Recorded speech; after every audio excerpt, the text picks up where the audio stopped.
আমাকে ফলো করবেন।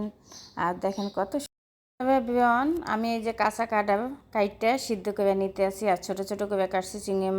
আসসালামু আলাইকুম, হ্যালো এভরিওয়ান, সবাই কেমন আছেন? আলহামদুলিল্লাহ আমি তো ভালো আছি। আজকে আমি কাঁচা কাঁঠাল দিয়ে চিংড়ি মাছ দিয়ে রান্না করব। কীভাবে রান্না করি এটা আপনাদের সাথে শেয়ার করব। আমি এখানে কালকে কাঁঠাল ধুইয়া কাটতে নিছি সিদ্ধ করে হলুদ দিয়া। এখন আমি বড় চিংড়ি মাছ আনছি 1/2 কেজি। ওই চিংড়ি মাছ দিয়েই আমি কাঁঠালটা রান্না করব। এখানে আমি অল্প কাঁঠাল নিছি, একটা কাঁঠাল 3টা ভাগ করছি, 3 ভাগে। আর আমি বেশি নেই অল্পই রান্না করতে আসছি যেহেতু মানুষ কম। আর এখানে আমি পেঁয়াজ কেটে নিছি, পেঁয়াজ বাটা নিছি, মরিচের গুঁড়া 2 চামচ, হলুদের গুঁড়া 1 চামচ, আর জিরা বাটা নিছি আমার পরিমাণ মতন, লবণ নিছি স্বাদ মতন। আর এখন চিংড়ি মাছটা আমার ভাজতে আছি। চিংড়ি মাছটা আমার ভাজা হয়ে গেছে। চিংড়ি মাছটা উঠাইয়ে আমি পেঁয়াজটা একটু হালকা ভাজা নেব। আর এটা একটু পেঁয়াজটা একটু বেশি দিলেই সবচেয়ে ভালো, যেহেতু কাঁঠালের তরকারি এই জন্য। আর আপনারা পেঁয়াজ 1 কাপের একটু বেশি দেওয়ার চেষ্টা করবেন, তাহলে স্বাদ। আমি যেহেতু বাটা পেঁয়াজ দিতে আসি, আবার কাটা পেঁয়াজ 1 কাপ নিছি, 4টা পেঁয়াজ নিছি বড় বড়। আর এই মশলাটা আমি সব দিয়ে এখন ভালো মতন কষাইয়ে নেব।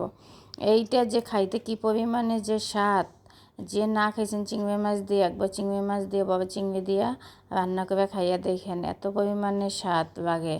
গরু মাংসের চেয়েও চিংড়ি মাছ দিয়ে অনেক মজা হয়। আর আমি এখন এই যে কষাইতে আছি, মশলাটা আমার কষানো হয়ে গেছে। আমি বড় করবো না দেখে শর্টকাটে কাইটে দিতে আসি। আর কষানো হয়ে গেছে। এখন আমি কাঁঠালটা দিয়ে কষাবো একটু। কাঁঠালটা দিয়ে আমি ভালো মতন একটু কষাই নেব 2 মিনিট 3 মিনিট। তারপরে আমি পানি দিয়ে দেব। আপনারাও এইভাবে রান্না করবেন, দেখবেন দ্বিগুণ স্বাদ বাড়াই দেয়। আর কী পরিমাণে যে খাইতে মজা, একবার খাইয়া দেখেন।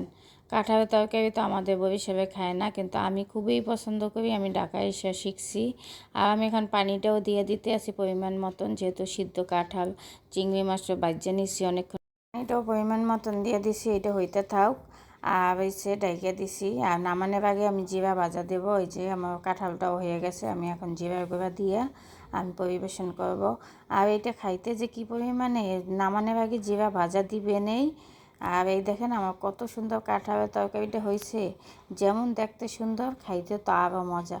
যাই হোক, আপনাদের কাছে যদি আমার ভিডিওটা ভালো লাগে লাইক কমেন্ট করতে ভুলবেনই না, শেয়ার করতে।